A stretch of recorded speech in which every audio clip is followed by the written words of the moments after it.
কড়াইটা গরম হয়ে গেছে, তেল দিয়ে দিয়েছি। তেলটা গরম হয়ে গেলে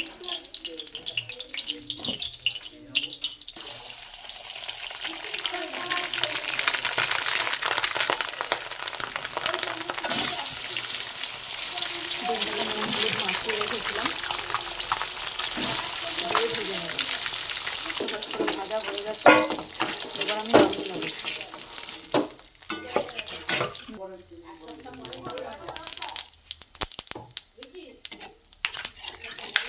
জিরেটা একটু কালো কালো হয়ে গেলে লালচে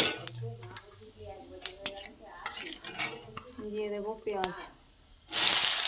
কেটে রেখেছিলাম পেঁয়াজ কুচি, তাই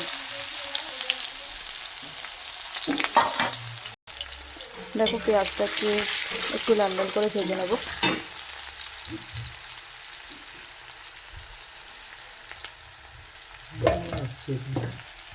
দেখো পেঁয়াজটা লাল লাল হচ্ছে, এখনো পুরোপুরি হয়নি, একটু লাল লাল করে ভেজে নেব।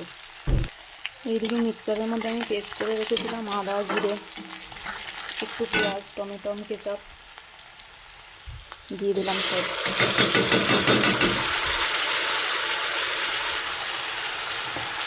একঘেয়ে আমরা ডিমের ঝোল খেয়ে খেয়ে বিরক্ত হয়ে যাচ্ছে, তো এভাবে রান্না করে খেয়ে দেখবে, ভীষণ টেস্ট।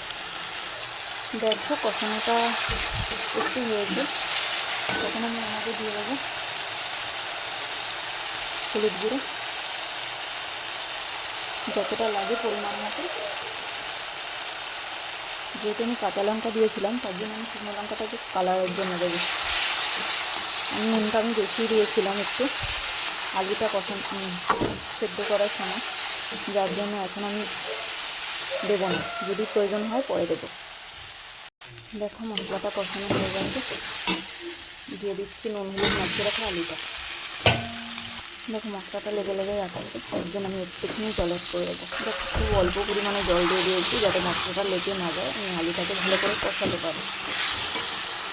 এবার অল্প একটুখানি নুন অ্যাড করে দেবো এর সাথে। তরকারিতে কষানোর সময় নুন দিইনি। এইভাবে একবার রান্না করে খেয়ে দেখবে, প্রচুর টেস্ট হয় খেতে। দেখো কষানো হয়ে গেছে, এবার দিয়ে দেবো জল।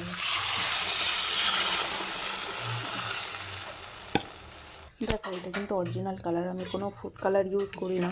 আর যেহেতু কাঁচা লঙ্কার তরকারি, শুকনো লঙ্কা নামে দেওয়া হয়েছে, তো দেখো এখনই কত সুন্দর কালারটা এসছে। দেখো ডিমের ঝোলটা হয়ে গেছে, এর মধ্যে ডিমটা অ্যাড করে দেবো আর একটু গরম মশলা ছড়িয়ে দেবো। এই রান্নাটা এ পর্যন্তই। তোমাদের কেমন লাগলো কমেন্ট করে জানাবে, ভালো লাগলে লাইক কমেন্ট শেয়ার করবে। দেখো একটু গরম মশলা অ্যাড করে দিলাম।